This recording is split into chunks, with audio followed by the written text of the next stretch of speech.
Hi everyone, welcome back to our course Psy 115, and now let's focus now in vision and audition. So, how does this process takes place? No, what's the role of the nervous system, the brain, in seeing and in hearing?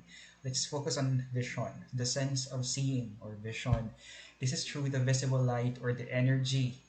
We can see it in the form of electromagnetic radiation produced by the sun. So the sense of sight is the eye is the receptor and the stimulus is radiant energy in the visible spectrum. So that's why sometimes we can see colors because of our sense of sight.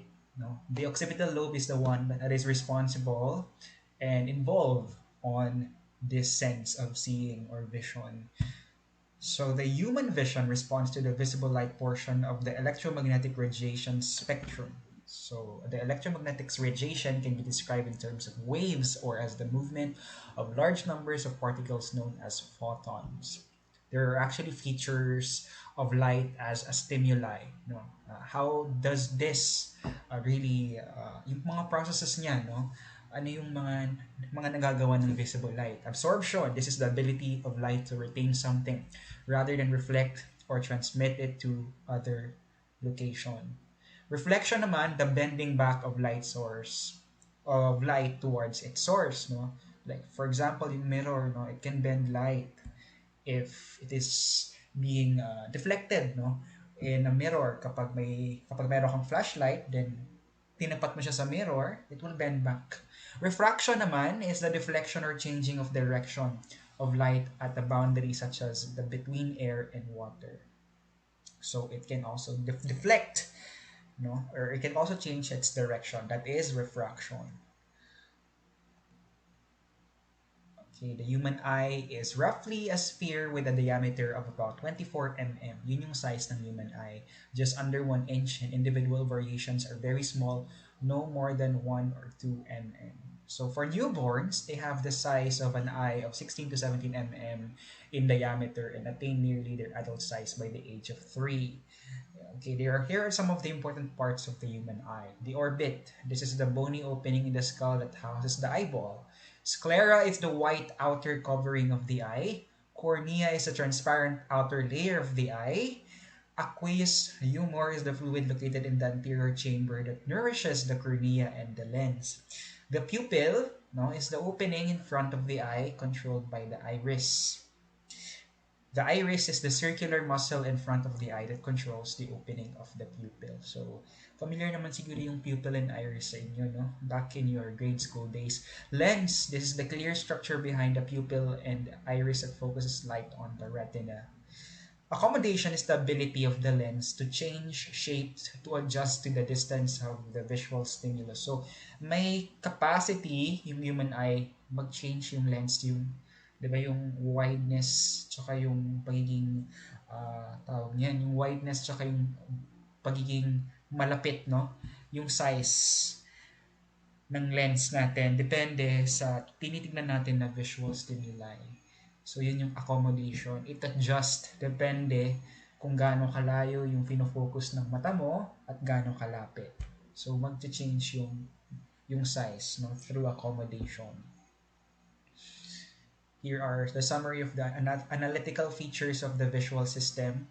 Okay, we have the cornea, anterior chamber, iris, pupil, lens, and vitreous chamber. How does your eye work? So let's discuss kung paano nag-work, ano yung process involved in seeing or vision. First, the light passes through the cornea. Again, the cornea is the clear front layer of the eye. The cornea is shaped like a dome and bends light to help the eye focus. Some of this light enters the eye through an opening called the pupil.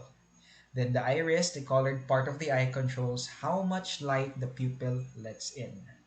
Next, the light passes through the lens, a clear inner part of the eye. Yun yung lens. Yun yung may function of accommodation, yung size of depende sa distance, yun yung nag-a-adjust ng size ng lens. The lens works together with the cornea to focus light correctly on the retina. Okay. Then, when light hits the retina, a light-sensitive layer of tissue at the back of the eye, the special cells called photoreceptors turn the light into electrical signals. These electrical signals travel from the retina through the optic nerve to the brain. So, yung optic nerve, ito yung nagko-connect ng ano yung kayang i-process ng brain natin, no, through this nerve, the optic nerve. This is very important. This connects it directly to the brain. Then the brain turns the signal into the images you see. So that's how it worked. Sense of hearing. Now let's proceed now to audition. Hearing or audition is the transduction of sound waves into a neural signal that is made possible by the structures of the ears. So the temporal lobe is the one responsible for the auditory information processing in humans and many other vertebrates. So, if yung sa mata, vision is occipital lobe, sa hearing naman is your temporal lobe. Okay? Sound begins with the movement of an object in a medium producing a disturbance that may be described in terms of wavelength and amplitude. Auditory perception involves the analysis of pitch, sound intensity, and localization. So these are some of the properties of sound and hearing. Amplitude is the height of a periodic curve measured on its vertical axis. Frequency is the number of cycles of a periodic wave per unit of time.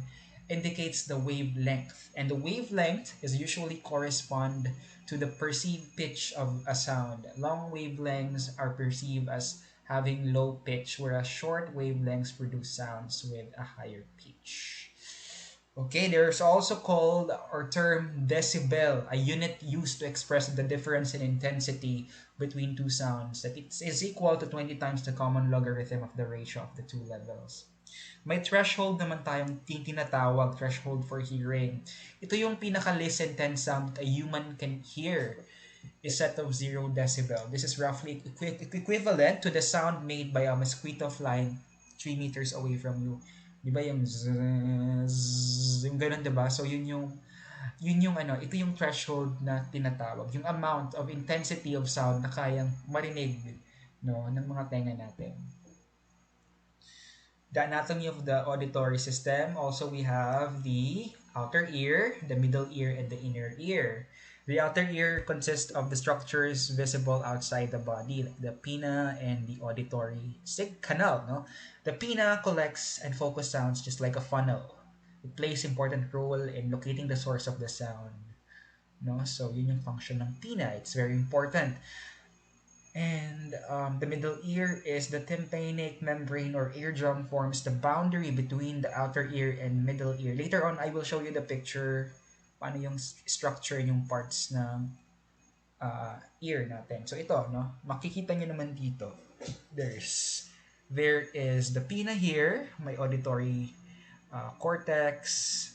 Also, there is also the auditory canal, no, and so on. The middle ear is also in the boundary between ano nga ba yun? So yun, the boundary between the middle ear and the inner ear is formed by another membrane. This is the oval window. Okay, so ayun, we have the middle ear, and now the inner ear contains two sets of fluid-filled cavities embedded in the temporal bone of the skull. So one set is known as the semicircular canals. This is part of the vestibular system. That is, the other set is the cochlea. So yung cochlea is a snail-like structure ng ear natin. Fluid-filled siya, which contains a specialized receptor cells that respond to the vibrations transmitted to the inner ear.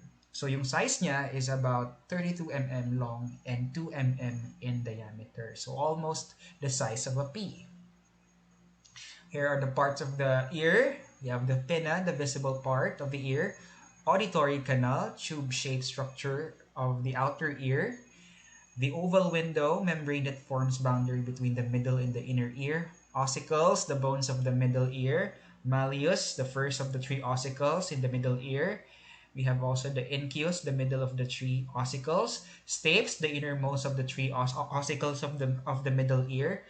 Tensor tympani, acoustic reflex. No, this is the protective restriction of the movement of the tympanic membrane and ossicles, resulting in a reduction of sound to the inner ear by a factor of 30 decibels. Clea, vestibular canal, tympanic canal, apex, cochlear duct, and endolymph. These are the parts, so I hope you can be familiar with these parts. How do we hear? How does the process of hearing takes place? Hearing depends on a series of complex steps that changes sound waves in the air into electrical signals. So our auditory nerve then carries the signals to the brain. First, the sound waves enter the outer ear and travel through a narrow passageway called the ear canal. This will then lead to the eardrum. So these bones are called malleus, incus, and stapes. Then the eardrum vibrates from the incoming sound waves and send these vibrations to three tiny bones into the middle ear. So yun yung malleus, incus, and stapes. The bones in the middle ear then amplify or increase the sound vibrations and send them to the cochlea, yung snail-shaped structure na may fluid sa inner ear. Okay, then once the vibrations cause the fluid inside the cochlea to ripple, a traveling wave forms along the basilar membrane. There's also a structure, the hair cells. These are sensory cells sitting on top of the basilar membrane. This also help detect higher pitch sounds through the cochlea. Okay, so it helps detect kung may sound ba na naririnig yung tenga ninyo. As the hair cells move up and down, microscopic hair-like projections known as the stereocilia perch on top of the hair cells, bump against an overlying structure, and bend. Bending causes pore-like channels which are at the tips of the stereocilia to open up. When that happens, chemicals rush into the cells that creates an electrical signal. The auditory nerve then carries this electrical signal to the brain, which turns into the sound that we recognize and understand. To understand this more, you may visit this website. How do we hear? There are a lot of sources also. The basic ones is step 1, the sound waves enter the ear. Of course, it enters the outer ear. Step 2, the sound moves through the middle ear. Okay, then step 3, the sounds move through the inner ear, through the cochlea. And yun na, no? Then, of course, it will then be processed as an electrical signal to the brain. Some information or hearing disorders or hearing loss.